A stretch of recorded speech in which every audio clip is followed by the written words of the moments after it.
आज के टॉपिक उन लोगों के लिए है जो अस्पताल में ठगी का शिकार हो सकते हैं, इंक्लूडिंग मी। नमस्कार, मैं हूं गजोम, अरुणाचल, इंडिया से। कुछ दिनों पहले एक लोकल न्यूज़ चैनल पर आपने भी देखा होगा, एक लेडी गुवाहाटी के किसी प्राइवेट हॉस्पिटल में हुए उनके साथ एक अटेम्प्टेड मेडिकल चीटिंग को लेकर बयान दे रही थी। मुझे बहुत ही बुरा लगा। उसी के मद्देनज़र आज मैं ये वीडियो बना रहा हूँ। भारत एक ऐसा देश है जहाँ के लोग डॉक्टरों को भगवान का दर्जा देते हैं और इस बात को कहते हुए झिझकते भी नहीं हैं। एक आम इंसान को एप्रॉन और स्टेथोस्कोप में देखकर लोगों की जान में जान आ जाती है, हिम्मत चौगुनी हो जाती है, आस 10 गुनी हो जाती है। एक डॉक्टर जब एक कोरे कागज पर पर्ची बनाकर देते हैं ना, ये एक पेशेंट के लिए जीने का सर्टिफिकेट बन जाता है, एक प्रमाण पत्र, एक गारंटी लेटर। एक मरीज इस उम्मीद के साथ एक डॉक्टर के कमरे से बाहर आ जाता है कि अब सब ठीक हो जाएगा। अपनी फैमिली को बताते हैं, परिजनों को बताते हैं, मैं डॉक्टर से मिलकर आया हूँ।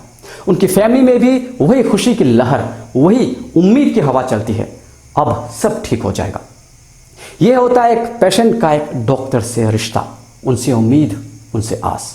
और ऐसे अनेक डॉक्टर्स भी हैं जो इस उम्मीद को मरने नहीं देते, अपनी जिम्मेदारी हर तरफ से निभाते हैं। और सच में ऐसे डॉक्टर्स भगवान के रूप होते हैं।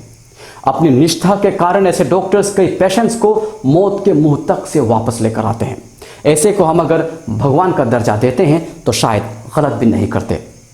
लेकिन आम लोगों के इन मसीहाओं के तालाब के बीच में भी कुछ ऐसे गंदे मछली रहते हैं जो इनके रेपुटेशन को, उनके रुतबा को दागदार कर देते हैं।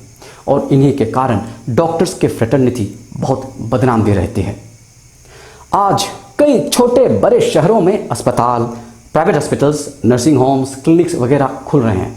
अच्छी बात है पेशेंट्स के लिए, पर दुख की बात यह है कि कई डॉक्टर्स इन्हें मरीज के इलाज से ज़्यादा अपनी मोटी आमदनी का हिस्सा मानते हैं। फिल्मों में इन अस्पतालों की असलियत कुछ इस तरह से दिखाई है। यार तुम लोग भी फंसवाओगे किसी दिन। ये बॉडी तो डिकम्पोज होना शुरू हो गई है, ज्यादा देर ड्रामा नहीं चल सकता। अरे सर, जब बकरा खुद हलाल होने आया है तो बिरयानी बनेगी भी और हम सब में बटेगी भी। इससे पहले देर हो जाए, ड्रामा शुरू कर दो। लेकिन मैं फिर कहूंगा, हर कोई ऐसा भी नहीं है, लेकिन यह बात भी झूठ नहीं है कि ऐसे लोगों की कमी भी नहीं है। तो आज की इस वीडियो में हम बात करेंगे किस तरह से हम मेडिकल ठगी से ज्यादा बच सकते हैं। देखेंगे ठगने के कई रास्ते होते हैं। इनमें से कुछ हैं, जैसे ऐसे अनस्क्रूपुलस डॉक्टर्स अपने पेशेंट से कई इस तरह के टेस्ट करवाते हैं जो दरअसल जिसकी जरूरत ही नहीं है, लेकिन हमारी मजबूरी यह रहती है कि हम चैलेंज भी नहीं कर सकते। ऐसे लोग आपको लेबोरेटरी भी स्पेसिफाई कर देंगे कि आपको इस लैब में जाकर टेस्ट करवाने हैं। अगर अपने ही क्लिनिक या नर्सिंग होम में लैब अटैच्ड है तो सोने पे सुहागा। उनका दूसरा तरीका होता है आपको बिना किसी सीरियस इशू के हॉस्पिटल में एडमिट करना, प्राइवेट हॉस्पिटल्स में, ताकि भाड़ा बने। वे कहेंगे आपको ऑब्जर्वेशन में कुछ समय के लिए रखना होगा, यह जरूरी है, जबकि आपको पता है कि आप अभी जाकर फुटबॉल खेल सकते हैं। उसके बाद अलग अलग तरह के ट्रीटमेंट दिखाकर ऐसे लोग चार्जेस पे चार्जेस चढ़ा देंगे और आपको पे भी करना होगा। इसके अलावा अगर आपको मेडिसिन भी प्रेस्क्राइब करते हैं ना, तो ऐसे मेडिसिन देते हैं जो बहुत महंगी होती है। चलिए, मेडिसिन में मैं आपको एक बात बता दूं, मेडिसिन, हर मेडिसिन के 2 नाम होते हैं, एक है जेनरिक नेम, दूसरा है ब्रांड नेम। फॉर एग्जाम्पल, चलिए अब पैरासिटामोल को ले लेते हैं फॉर एग्जाम्पल, क्योंकि पैरासिटामोल एक बहुत ही कॉमन मेडिसिन है। पैरासिटामोल का दूसरा नाम एसिटामिनोफेन भी है और ये एक एंटीपायरेटिक है, एनाल्जेसिक है, मतलब बुखार को कम करता है और पेन किलर की तरह भी काम करता है। तो बाजार में थिलेनोल, एक्सेडिन, कैलपोल और पेनाडोल वगैरह, सुमो, इन नामों से ये जो पैरासिटामोल है इसकी बिक्री होती है। लेकिन दरअसल ये सारी दवाइयाँ है पैरासिटामोल नहीं, मतलब ये अलग नहीं है। पैरासिटामोल इस दवा का जेनरिक नाम है और बाकी जितने भी नाम अभी मैंने गिने हैं इसके ब्रांड नेम होते हैं। अब ब्रांड नेम क्या होना चाहिए, इसको वो कंपनी डिसाइड करती है जो इस मेडिसिन को, पैरासिटामोल को बनाती है। नाम कुछ भी हो, लेकिन दवा का जो मेन कंस्टिट्यूएंट है वही रहता है। मतलब अगर मैं पैरासिटामोल को हेवेनमोल नाम भी रखूं तभी पैरासिटामोल ही रहेगा। Now here comes the play. जो कंपनीज होती हैं वे अपने प्रॉफिट के अनुसार ब्रांड के नाम के ऊपर दाम लगाते हैं। तो सेम जेनरिक मेडिसिन जो है वो अगर किसी ब्रांड के नाम के ऊपर उनका कोई ब्रांड नेम लग जाता है तो उसका दाम बढ़ जाता है कई गुना, मतलब जेनेरिक मेडिसिन से कई गुना महंगी हो जाती है। पर असर तो वही रहेगा, मतलब ब्रांडिंग से एफिकेसी नहीं बढ़ती। पर कुछ मेडिसिन कंपनीज के साथ मिलकर ऐसे मेडिसिन ब्रांड नेम पर प्रिस्क्राइब करते हैं, मतलब ऐसे ब्रांड नेम प्रिस्क्राइब करते हैं जो बहुत महंगी हो जाती है, दाम आसमान छू जाते हैं। वैसे कोर्ट के ऑर्डर्स भी हैं कि मेडिसिन को ज्यादा से ज्यादा जेनेरिक नेम्स पर ही प्रिस्क्राइब करें, पर बहुत कम लोग फॉलो करते हैं। आमिर खान का जो प्रोग्राम है सत्येंद्र जयते, उसके एक एपिसोड में इस पर जेनेरिक मेडिसिन पर बहुत अच्छा एक प्रोग्राम है, मौका मिले तो देखिएगा। तो ये जेनेरिक नाम जो दवा का जो मूल सॉल्ट है, जो इसके अंदर जो दवा है उसका नाम है, केमिकल नाम, उसका केमिकल नाम। पर इन जैसों की हरकत यही तक नहीं रुकती, कई फेक ऑपरेशंस के मामले भी सामने आए हैं। इसके अलावा ऑर्गन्स की चोरी तो बहुत ही आम बात हो गई है और इन मामलों में कई डॉक्टर्स भी गिरफ्तार हुए हैं, पेपरों में भी देखते होंगे। मैं जिस लेडी की शुरुआत में बात कर रहा था, उन्होंने अपनी आइडेंटिटी रिवील नहीं की, पर गुवाहाटी के किसी एक प्राइवेट बड़े हॉस्पिटल में उनके साथ यह हादसा होते होते बच गया। उनके मुताबिक उन्हें पहले एक कमरे में ले जाया गया जहां कई गंभीर पेशेंट्स भर्ती थे। वो शी वाज हेल्दी, कोई ज्यादा तकलीफ नहीं थी उन्हें। फिर उन्हें एक इंजेक्शन लगाने की कोशिश की गई जबकि वे एकदम फिट थी और उन्हें बताया गया था कि वो इंजेक्शन गैस्ट्राइटिस के लिए है। अनफॉर्चुनेटली उन्हें पता था कि गैस्ट्राइटिस का इंजेक्शन इंट्रावेनसली एडमिनिस्टर किया जाता है, पर जो इंजेक्शन उन्हें वो पर्टिकुलर मेडिकल स्टाफ लगाने जा रहा था वो इंट्रामस्कुलर था, आईएम था। अब देखिए, इस नॉलेज ने उन्हें वहां से बचा लिया। उन्होंने फाइट की, रेजिस्ट की और वहां से चली गई। इस फाइट और रेजिस्टेंस के दौरान उनके साथ बहुत बदसलूकी भी हुई, पर चलिए जान तो बच गई। आप पेपर्स में भी पढ़ते होंगे, इंटरनेट में भी कई अवेलेबल चीजें हैं, आप देखते होंगे, न्यूज में भी देखते होंगे, पढ़ते होंगे कि किस तरह से लोगों को लूटा जाता है। आजकल तो कई प्राइवेट हॉस्पिटल्स में नॉर्मल डिलीवरी होती ही नहीं है, बस सिजेरियन सेक्शन ही उनके लिए पहला ऑप्शन रहता है, क्योंकि ये उनके लिए बहुत ज्यादा लुक्रेटिव होते हैं। इस सीन को देखिए। अरे नॉर्मल डिलीवरी होएगा तो बेटा हॉस्पिटल में माल कहां से आएगा? हा? और तुम्हारा सैलरी कहां से आएगा? Normal delivery is not possible, you must go for C section. Wait करेगा तो हम रिस्पॉन्सिबल नहीं होगा, उनको 2-4 बड़ा मेडिकल टर्म्स चिपकाने का। लेकिन कुछ जेन्युइन केसेस भी होते हैं, ऐसा नहीं कि सारे के सारे सी सेक्शंस फेक हैं। अब सबसे बड़ी दिक्कत वाली बात यह है कि हम आम लोग ये डिसाइड नहीं कर पाते कि कौन सा सही है, कौन सा गलत है। जो इलिटरेट होते हैं या जिनकी मेडिकल नॉलेज कम होती है, ज्यादातर ऐसे लोग इस तरह के केसेस के शिकार हो जाते हैं। तो भाई इसका समाधान, मतलब सॉल्यूशन क्या हो सकता है? इसमें मैंने कुछ सोचा है, चलिए देखते हैं। सबसे पहले हमें थोड़ी बहुत मेडिकल नॉलेज रखनी होगी, कम से कम टेस्ट के बारे, बॉडी वाइटल्स के नॉर्मल रेंजेस के बारे वगैरह। देखिए, ये सारी बातें आज से 50 साल पहले इतनी जरूरत नहीं थी इन सब बातों की, पर बदलते समय के साथ अब बहुत जरूरी हो गया है। अगर आपके परिजनों में कोई बीमारी आ जाती है और अगर आपको उसका इलाज करवाना हो, तो मैं तो यही सजेस्ट करूंगा कि आप उस बीमारी के बारे जितना हो सके रिसर्च कीजिएगा। इंटरनेट अवेलेबल है, क्या मेडिसिन दिए जाते हैं, किन टेस्ट की जरूरत पड़ती है, किस अस्पताल में इसका सबसे ज्यादा अच्छा इलाज होता है, ये सारी बातें। इसके अलावा आपको किसी एक्सपीरियंस पर्सन से भी, एक्सपीरियंस लोगों से भी अगर जरूरत पड़े तो सलाह लेनी चाहिए। और अगर आप अपने रेगुलर हॉस्पिटल हैं उससे दूर जाना चाहते हैं, आउट स्टेट में ट्रीटमेंट करवाना चाहते हैं, तो ये 2 काम जरूर कीजिएगा। पहला, केस को रेफर करवाइएगा और दूसरा, जिस अस्पताल में आप इलाज करवाने जा रहे हो उस मेडिकल के, उस हॉस्पिटल के कोई डॉक्टर या डॉक्टर नहीं तो किसी स्टाफ से भी अपने जो पुराने डॉक्टर हैं उनसे कांटेक्ट करवाइएगा और उसे कहने दीजिएगा कि ये पेशेंट मेरे ट्रीटमेंट में है और इसको मैं आपके हवाले कर रहा हूं। और डॉक्टर की किसी भी अस्पताल में किसी तरह की जान पहचान होना बहुत पॉसिबल है, अगर डायरेक्ट नहीं तो इनडायरेक्ट तो जरूर होगा। इसके 2 इमीडिएट फायदे हैं। एक, आपको बेहतर अटेंशन मिलेगा और दूसरा, क्योंकि कहीं ना कहीं उस शख्स को एक रेस्पॉन्सिबिलिटी फील होगी, इसलिए आप ज्यादा सेफ भी रहेंगे।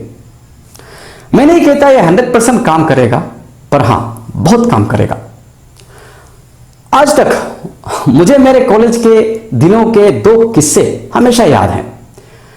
एक दफा मुझे सिर में दर्द था और वो दर्द काफी दिनों तक परसिस्टेंट था। मेरे एक दोस्त ने सजेस्ट किया कि मैं किसी मेडिसिन स्पेशलिस्ट को विजिट करूं, दिखाऊं। तो आफ्टर क्लासेस, अपने क्लासेस के बाद मैं एक मेडिसिन स्पेशलिस्ट के पास गया। शाम के करीब अराउंड 5 to 5:30 बजे होंगे, 5 से 5:30। मैं उनसे मिला, मेरे सिम्टम्स को मैंने बताए। उन्होंने मेरे सिम्टम्स सुनने के बाद पर्ची पर एक एडवाइस लिखा और एडवाइस था मीट एन आई स्पेशलिस्ट। अब आपको सुन के मजा आएगा। सिर्फ यही लिखने के लिए उस डॉक्टर ने मुझसे 500 रुपये लिए। यार एक स्टूडेंट था, कम से कम मुझे तो बख्शा होता। और मुझे यकीन है मेरे इस 500 रुपये से उन्होंने ताजमहल तो खड़ा नहीं किया होगा। जब मैं वो पर्ची लेकर आई स्पेशलिस्ट के पास पहुंचा तो उन्होंने चेक वगैरह करने के बाद मुझसे पूछा, डिड ही चार्ज यू? मैंने हाँ में अपना सर हिलाया। उन्होंने एक हंसी दी और फिर मेरी फीस माफ कर दी। दूसरा किस्सा, यह भी मेरे कॉलेज के दिनों के ही है। एक दफा किसी तकलीफ के कारण मैं एक शहर के मेडिकल कॉलेज चला गया, एक बहुत बड़ा मेडिकल कॉलेज। मुझे एक स्पेशलिस्ट की टीम में भेजा गया। वहां मैंने देखा कई यंग डॉक्टर्स जो पीजी कर रहे थे, वे वहां मौजूद थे और वे मेरे केस में बहुत दिलचस्पी ले रहे थे। पर उनके सीनियर, उनके हेड ऑफ डिपार्टमेंट ने मुझसे साफ शब्दों में कहा कि if you want special treatment then come to my clinic, और मुझे अपना कार्ड थमा दिया। बाकी एक जूनियर मुझे असहाय होकर देख रहे थे। उनकी आंखों में मैंने अपने लिए सहानुभूति देखी, पर बेचारे वे करते भी तो क्या। और मैं दावे के साथ कह सकता हूं कि ऐसे सिर्फ मेरे साथ नहीं हुआ होगा, न जाने कितनों के साथ ये हुआ होगा। इन सब पर लगाम लगने का एक मजबूत कदम होगा अगर सरकारी अस्पतालों में इंफ्रास्ट्रक्चर मजबूत कर दिया जाए।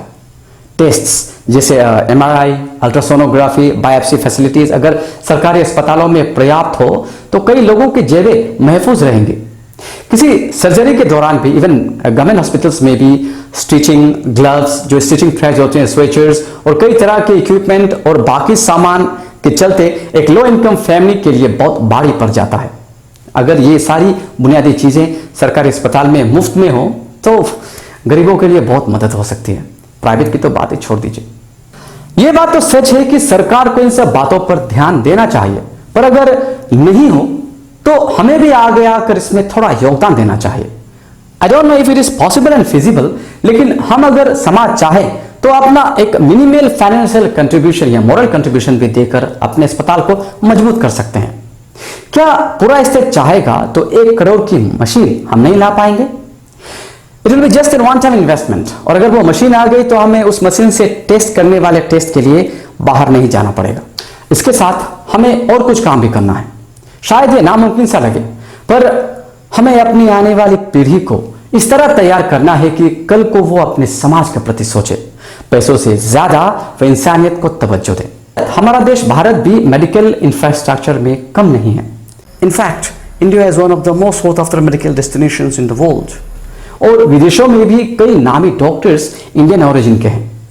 पर बदकिस्मती से इस देश में ऐसे भी लोग हैं जो इस प्रोफेशन में होते हुए भी, लोगों का खुदा बनते हुए भी अपने उस भगवान के दर्जे को गुरूर से देखते हैं।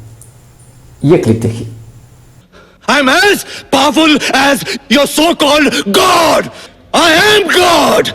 भाई दूर क्यों जाना है, मेरे ही साथ हुए एक किस्से को मैं फिर आपको बताता हूं। इसी साल अप्रैल महीने में मैं एक रात बहुत बीमार हो गया। मतलब तकलीफ तो मुझे शाम 8-9 बजे से थी, पर मुझे लगा कि ये सिम्टम सबसाइड हो जाएगा। पर 10 बज गए, 11 बज गए, 12 बज गए, तकलीफ बढ़ती जा रही थी और ऐसा होते होते 2 बज गए। अब सब कुछ बर्दाश्त से बाहर हो चुका था and finally no option left. मैं अस्पताल चला गया। इमरजेंसी ड्यूटी पर बैठी नर्सेस ने मेरी हालत को देखकर डॉक्टर को खबर की। Doctor came, she was a lady doctor, a female doctor, very young, around 25-26 years of age। लेकिन उनका मेरे ऊपर बर्ताव इतना भद्दा था, इतना खराब था कि मुझे सच में रोना आ गया। इतनी यंग लड़की, ना पेशेंट से बात करने का तरीका था और ना ही अपने से बड़ों का लिहाज जानती थी। ऊपर से मैं बीमार, रात के 2 बजे अस्पताल में मैं मजे के लिए तो नहीं आया था भाई। पर्ची ऑलमोस्ट मेरे ऊपर फेंक दी एंड आई रियली फेल्ट कि मैं क्रिमिनल हूं, मेरा बीमार होना मेरा क्राइम है और मैं एक पुलिस वाले के सामने बैठा हूं। मैं उनको भी पूरी तरह एक्चुअली ब्लेम नहीं करता। शायद नींद से अचानक उठी, नींद अचानक टूटी तो शायद मूड खराब हो, या फिर हो सकता है कि कोई पर्सनल टेंशन रहा हो। मैं और मेरे साथ जो रिलेटिव आए थे, हम दोनों एक दूसरे को ताकते रह गए। अब बोलते भी तो क्या बोलते, लेकिन आई होप कि बाकी के साथ ऐसा ना हो। और जैसे कि मैंने पहले भी कहा, हमें अपनी आने वाली पीढ़ी को इस तरह तैयार करना है कि कल वे एक बेहतर समाज लाएं। आज से वो दिन शायद बहुत दूर हो, पर अगर आज हम चलना शुरू करें तो कभी ना कभी तो पहुंचेंगे। नाकामयाबी और असफलता से डर कर अगर कुछ भी ना करें तो हम तो असफल होंगे ही, लेकिन अगर हम कोशिश करें तो हो सकता है कि कुछ हासिल हो। बस चलते चलते डॉक्टरों से अनुरोध है कि आपके भरोसे एक मरीज अपनी जान बचने की एक उम्मीद लगाए रखता है। उनकी जिंदगी आपके हाथों में रहती है। अगर कोई खड़ा है उनके मौत और उनके बीच तो वह आप ही हैं। आप ही से सारी उम्मीदें जुड़ी हैं। तो आज के लिए इतना ही। जय हिंद।